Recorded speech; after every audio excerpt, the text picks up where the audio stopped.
Do you know what is the most common mistake that women make after a breakup? Can you guess?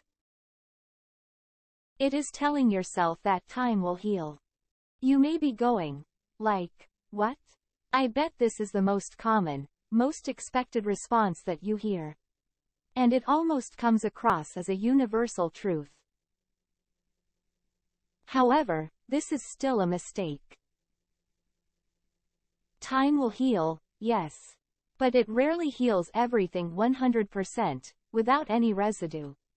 Many women lose part of themselves in the process. A tiny bit of their self-esteem, a little bit of confidence, some of their spark, happiness and joy. Some may experience lifelong consequences, such as difficulties forming new relationships in the future. In the following brief presentation, Rona will explain the dynamics of what happens, and how a breakup can even affect your physical health. She will also give you a very valuable advice in the end. Breaking up with someone always hurts. Always. I don't care who you are or where you are in your relationship. It doesn't matter who dumped who, bluntly speaking, or in more professional language, who initiated the breakup.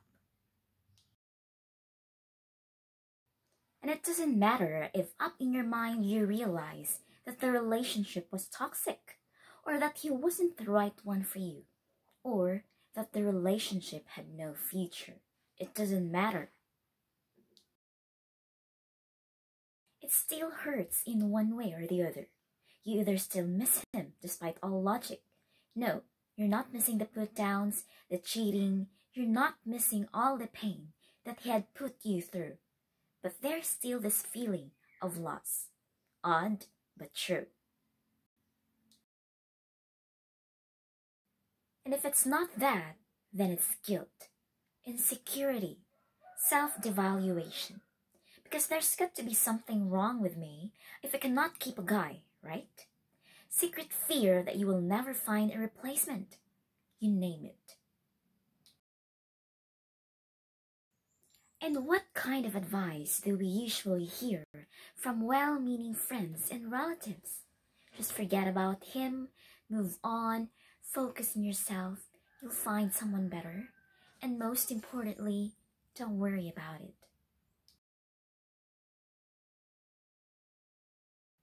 In other words, stop feeling what you're feeling. This is what "don't worry about it" means. You know, I've been working with people for quite a few years now, and I have never met anyone yet who was able to change their feelings and emotions at will, to feel one way or the other, or to unfeel something. In fact, this is not physically possible. And not like you haven't already been telling yourself the exact same things as I've mentioned. And guess what? It still hurts, just the same.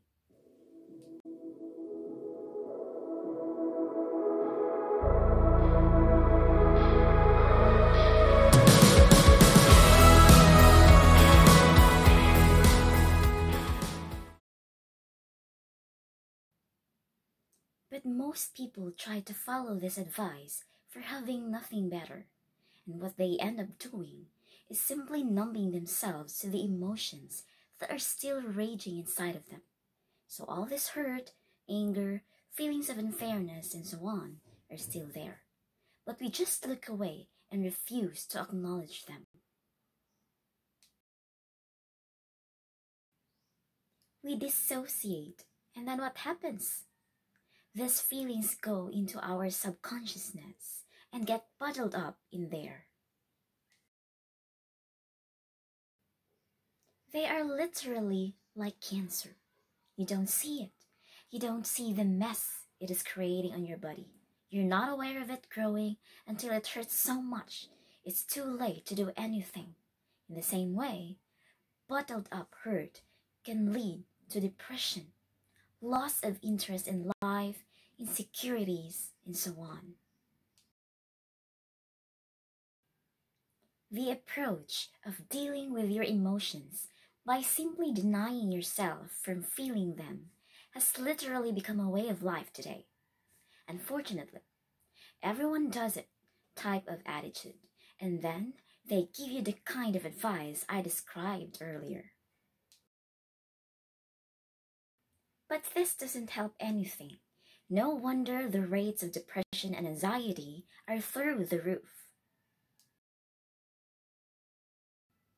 Not that every breakup will lead to bottling up enough emotions to cause serious problems, but many of them do.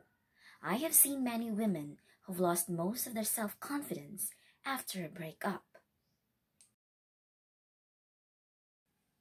And I have seen women who seem to handle breakups with a smile, but with each of them, they become less and less sure of themselves. It's almost as though they leave part of their spark, part of their soul in the relationship. In fact, this is exactly what happens in many instances from the standpoint of psychology. So, what's the solution?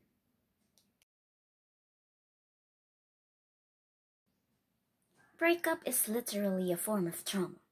We invest part of ourselves into that other person. We form a life connection. We unite. We become one in a sense. And then we cut. Sever this life connection. And just as it would be in the case of our physical body, this cutting creates a wound. And unless the wound is dressed and heals properly, it can become a chronic problem, or become worse, or just keep hurting. Therefore, it is very important to properly deal with the trauma of the breakup and allow yourself to heal. You know, in the old days, when a cowboy broke a leg, they often would just let it be, and eventually it would heal, most of the times at least. But it would be crooked, and the guy would limp for the rest of his life. It's the same with the trauma of breakup. Yes, it will most likely heal on its own. But how? And what would be the lifelong consequences, big or small? Anyway, if you're hurting after a breakup, I would want to urge you to look into healing yourself further. Don't just sweep your pain under the rug and hope it will go away. In most cases, it may not, at least not completely, at least not without changing you, even ever so little. I am going to say something very controversial, something very contrary to the popular advice that I have been quoting. Listen to this. Healing yourself after a breakup is not only possible, it is almost necessary for your success. So don't just settle for learning a couple of self-soothing techniques and learning to cope with the pain. Don't seek coping mechanisms. Seek healing.